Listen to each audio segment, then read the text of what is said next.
Welcome to Whiskey Ball. Hi. Hi. Hi.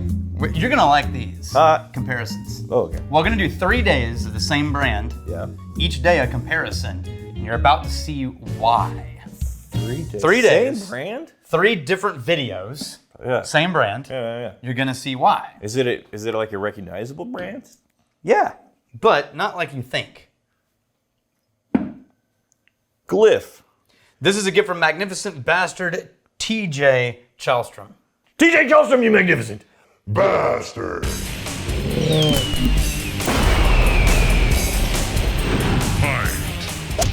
trying to think. Where have I heard of Glyph? Read the bottom line on the front. Spirit whiskey with natural so flavored whiskey. Yeah, but these are the guys in It's provocative San spirits Francisco for curious minds. who decided that they can recreate whiskey with molecules. Oh, is this the okay? Yeah. So what they did was they did a scan of all of the molecular structure of aged whiskey, Interesting. and then they isolated all those chemicals, put them together into, in effect, let's call it a flavoring slurry, and they I don't think that's what they actually came up with. and then they added it to vodka. That didn't test well in the focus group. Flavoring slurry, and then they added it to vodka. So they say Right. that this is supposed to be super nailed it, made over in 24 hours in a lab Right. whiskey. So I think I know kind of your position on the whole thing. We'll see. Again, I'm hopeful. It me sounds too. It sounds like, come on. Everything we know about whiskey and how it aged and how it interacts with the wood and what time does, what the seasons do, and the pressure of the barrel, like all of this stuff. Mm-hmm.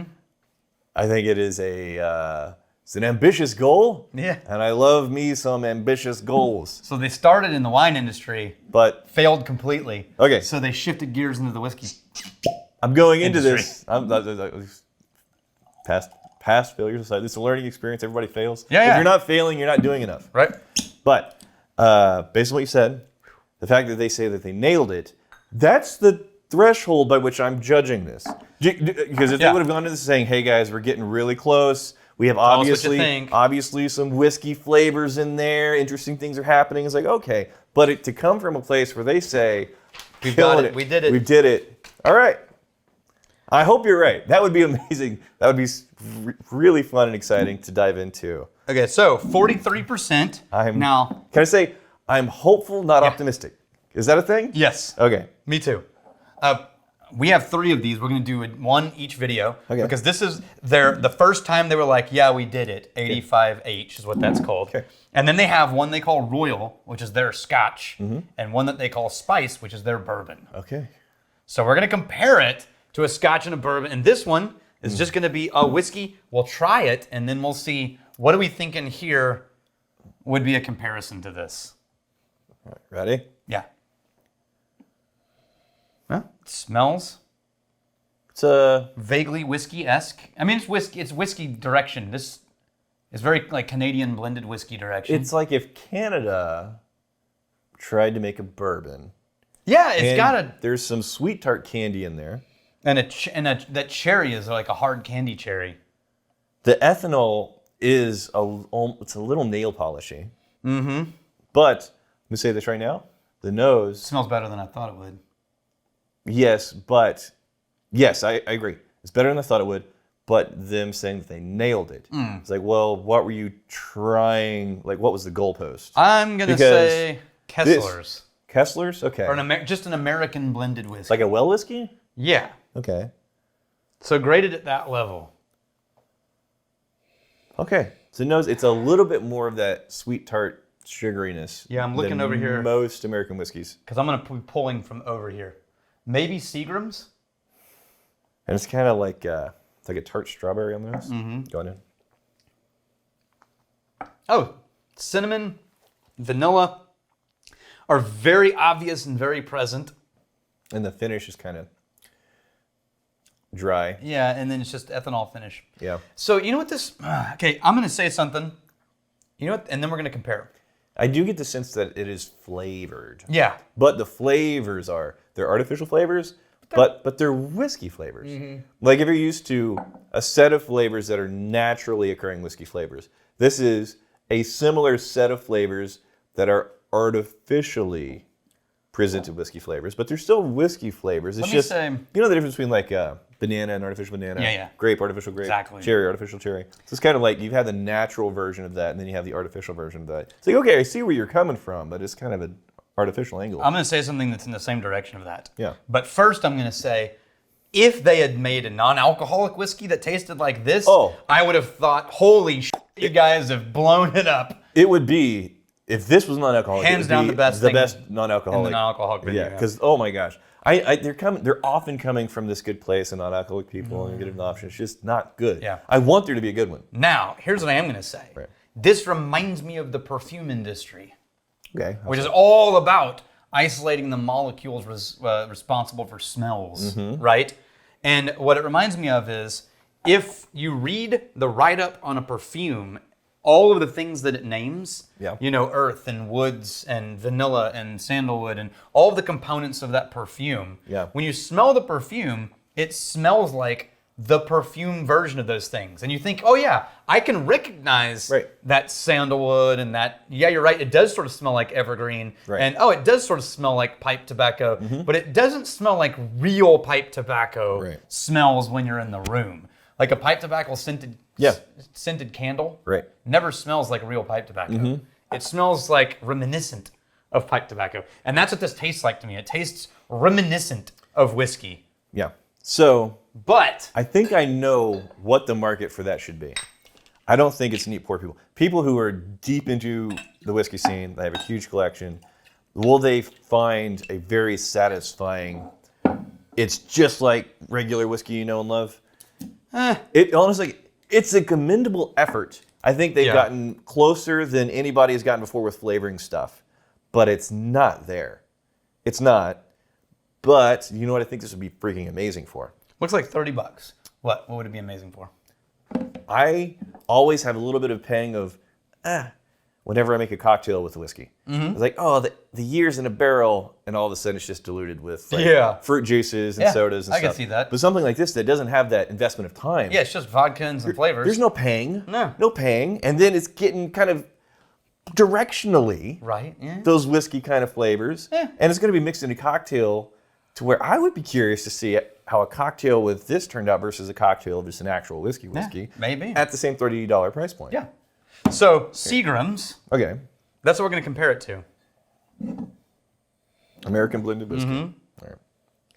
Way darker vanillas. On Seagram's. Seagram's has way darker vanillas. Same ethanol bite. There's more apple. And cinnamon. More apple on the Glyph. Apple, cinnamon. And same alcohol bite. Ethanol forward on both of them. Weirdly, there are more layers on the Glyph. Oh, same sugary sweetness on Seagram's. More recognizable flavors on the Glyph. Seagram's is more simple. Huh. A slightly more complex, but I would put it in the same family. Yeah, I don't like the way either of these finish. Just kind of just plop. Yeah, it's just a vodka flavored. Plop. Yeah, not a lot of oils, not a lot of... Yeah. Anyway, interesting. It got a little bit of like, kind of a tangy, tart, tannic quality to it. Yeah. But that's the thing is probably the most interesting to me. Didn't touch a barrel. Right. But there is a bit of what I would say, there's like a little bit of like a barrel tanniny quality to it. Well, they hit the chemicals. So for the $30 range, how much is this Seagram's? Teens. Yeah, okay. Yeah. For $30, you're going to be getting stuff you like a lot more. Yeah. But I will say again. We're talking cocktail whiskey, though. I will say again, commendable effort. Yeah. The best flavored, trying to be whiskey thing that I've seen so far for people that are very experienced with whiskey. It's not there, just like the flavors feel like it is flavoring. Right. But it is impressive to the extent that those flavors were balanced in such a way to where like, oh yeah, this is aiming at a whiskey, recognizably at a whiskey. Okay. I was kind of hoping for it to be absolutely stunning. Right. Or a total train wreck. Yeah, but it's sort of, Yeah. Well, you did some respectable things there. It's not quite everything that you claim it to be, but it's nicer than a lot of the other options I've had that have been trying to do something Do some similar. sort of fast aging. They always get so over tannin, the other fast aging ones. Hit the comments, and I want to move to tomorrow's video because I want to try what their bourbon tastes like. Matthew Kippert. I've watched this episode so many times. It makes me laugh out loud when I need it most. Love you guys. What episode? That episode was the Canadian where we just like drank out of the bottle and knocked it on the floor. I don't remember that. It was when we went through Sounds all like of a good time. Yeah, I think it was Shappert who donated all the shitty Canadian whiskeys back to back to back to back to back. And we just did them all at once. And it was like, just like, no. I was so mad the whole time. Like, this is bullshit. That is. What am I doing with my life? This is just escalation. Yeah. Right? You send us so many whiskeys. It's like, fine. All in one go. Yeah. Bring it on. You. Tim Edmonds. Rex, Daniel needs more projects. For the people. Yeah. Please get him moving on new channels such as Welcome to Indiana Whiskey. Again. Up in Smoke. An Isla Love Story. And soon to be everyone's favorite, Peter Golden. Please make it stop. Why? Why? That was very good. I like the show titles. Yeah, That's very good. Things have been shifting. Okay, so quickly, though, final thoughts on this. All right. I think I'm most pleased by how much I don't hate it. Yeah. But would I say, man, you gotta try this, it's a really good whiskey? No. No, not gonna do that. Wouldn't recommend it. What were you saying? Are we going to talk about the... So Daniel and I were... We're going to talk about the fact that, like, for a week or two now, All right. we've just been... Oh, hi. It's gonna. I mean, by the time this video comes out, Right. So it's Daniel, going to have been a couple of weeks. this is the first episode in the batch. Daniel and I were walking up here. Yeah. And I said to Daniel, Daniel, one of these days we're gonna be old men and we're gonna look back on this time and ask her and say to ourselves, why do we make so many fucking videos? Yeah. Yeah, that's real. Yeah, I know, it's a bit of a thing. So then you said, well, we just do like 3 weeks. Let's just do 3 a week. Fine. I was like, all right, what do we do in the days in between? I don't know. We don't know. That's what we've been doing. Yeah. Just 3 a week. Hi. Hey. Just do a little breather. Just a little breather. That's all. On all the videos I send Dan, I'm going to pause Yeah. so that in the background he can shout, Daniel, gotta get up here and shoot some whiskey videos. And then I'll respond, I don't want to shoot any whiskey videos. All right. Whether or not we stay at 3 a week or we come back to 5 to try and get through that backlog, because there's a reason why we stopped donations, because we can't make people wait longer than a year. Yeah, and if we shave off 2 days, we're shaving off 2 days. But we just year and a half, 2 years. There's a lot of things happening. Yeah. That we're trying to keep up with. So we do like 3 a week for a little bit. Hi. Hey. You know what this is? Huh. An indicator of why we need to go to 3 a week. Because if we had more bandwidth, then a change of this no big deal. Gravity. Right. It would be met with pomp and circumstance and elaborate storylines and special effects instead of... All right. Yeah, I think we said our piece. Yeah. For $30 though, honestly, still 20, 25. Here's to fighting, stealing, and drinking. If you fight me, I fight for a friend. If you steal, may you steal your liver side. And if you drink, may you drink with us.